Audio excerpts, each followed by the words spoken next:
आज ही Doubtnut app download करें। Doubtnut पर होगा अब आपके सभी मैथ्स, केमिस्ट्री, फिजिक्स और बायोलॉजी डाउट्स का सफाया। बस अपने क्वेश्चन की फोटो खींचो, उसे क्रॉप करो और तुरंत वीडियो सोल्यूशन पाओ। Download now. Hello guys, next question में हमसे पूछा गया है नो बॉन्ड रेजोनेंस किसकी स्टेबिलिटी को एक्सप्लेन करता है। तो नो बॉन्ड रेजोनेंस जो फिनोमिनन है इसके बारे में हमें पता होना चाहिए। नो बॉन्ड रेजोनेंस को हम क्या कहते हैं? हाइपर कॉन्जुगेशन इफेक्ट भी कहते हैं। नो बॉन्ड रेजोनेंस, इसका दूसरा नाम क्या है? Hyper conjugation effect. और हाइपर कॉन्जुगेशन इफेक्ट जो है वो किसकी स्टेबिलिटी को अफेक्ट करता है? वो फ्री रेडिकल की स्टेबिलिटी को अफेक्ट करते हैं। ठीक है, तो ये कौन सा फिनोमिनन है हमारे पास? Hyper conjugation. और हाइपर कॉन्जुगेशन फ्री रेडिकल्स की स्टेबिलिटी को अफेक्ट करता है।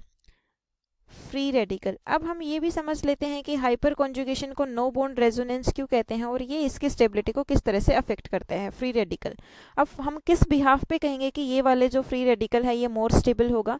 जितनी हाइपर कॉन्जुगेटिव स्ट्रक्चर्स बनेंगी वो कार्बोकेटायन या फिर वो फ्री रेडिकल उतना ही ज़्यादा स्टेबल होगा। ठीक है, हम यहाँ पे कहेंगे more the number of hyper conjugative structure, more the number of hyper conjugative structure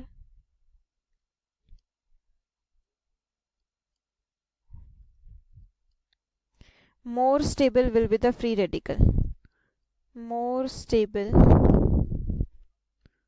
will be free radical. Clear? तो यहाँ से ऑप्शन तो आंसर तो हमें मिल गया free radical, that is C option, कि नो बॉन्ड रेजोनेंस जो है वो किसकी स्टेबिलिटी को एक्सप्लेन करता है? वो फ्री रेडिकल की स्टेबिलिटी को एक्सप्लेन करता है। और स्टेबिलिटी किस तरह से अफेक्ट होती है? जितनी हाइपर कॉन्जुगेटिव स्ट्रक्चर्स बनेंगी, जितनी नंबर ज़्यादा होगा हाइपर कॉन्जुगेटिव स्ट्रक्चर का, वही स्पीसीज ज़्यादा स्टेबल होगी। अब नो बॉन्ड रेजोनेंस को हम हाइपर कॉन्जुगेशन किस तरह से कहते हैं वो भी समझ लेते हैं। देखिए, एक एग्जाम्पल देती हूँ मैं यहाँ पे, CH3 CH पॉजिटिव। ठीक है, अब इसमें नो बॉन्ड रेजोनेंस फिनोमिनन को हम समझते हैं। तो यहाँ से जो हाइड्रोजन है वो H पॉजिटिव के फॉर्म में रिलीज होता है। मतलब ये हाइड्रोजन अपने बॉन्ड के इलेक्ट्रॉन्स यहीं कार्बन के पास छोड़ के बॉन्ड के इलेक्ट्रॉन्स लेफ्ट करते हुए रिलीज होता है हाइड्रोजन H पॉजिटिव के फॉर्म में। तो ये वाले बॉन्ड के इलेक्ट्रॉन कार्बन के पास रहे।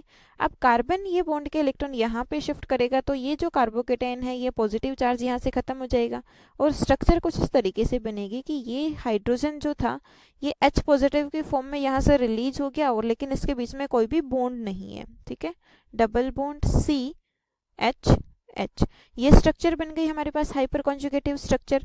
तो ये थी एक स्ट्रक्चर। इसी तरीके से यहाँ से दूसरी स्ट्रक्चर क्या बन सकती है कि ये जो हाइड्रोजन है ये हाइड्रोजन H पॉजिटिव के फॉर्म में बाहर निकल सकता है। ये हाइड्रोजन अगर H पॉजिटिव के फॉर्म में बाहर निकलेगा तो यहाँ से हमारे पास दूसरी स्ट्रक्चर क्या बनेगी कि इस वाले कार्बन और इस हाइड्रोजन के बीच में कोई बॉन्ड नहीं बनेगा, बाकी स्ट्रक्चर एज इट इज रहेगी हमारे पास। तो इस तरीके से यहाँ पे कितनी टोटल रेजोनेटिंग स्ट्रक्चर्स की पॉसिबिलिटी है? यहाँ पे हमारे पास 3-4 रेजोनेटिंग स्ट्रक्चर्स इस तरीके से बन सकती हैं। तो जितनी ज़्यादा number of hyper conjugative structures होंगी उतना ही फ्री रेडिकल मोर स्टेबल रहेगा। क्लियर? तो यहाँ पे आंसर जो था हमारा वो है सी ऑप्शन। Thank you.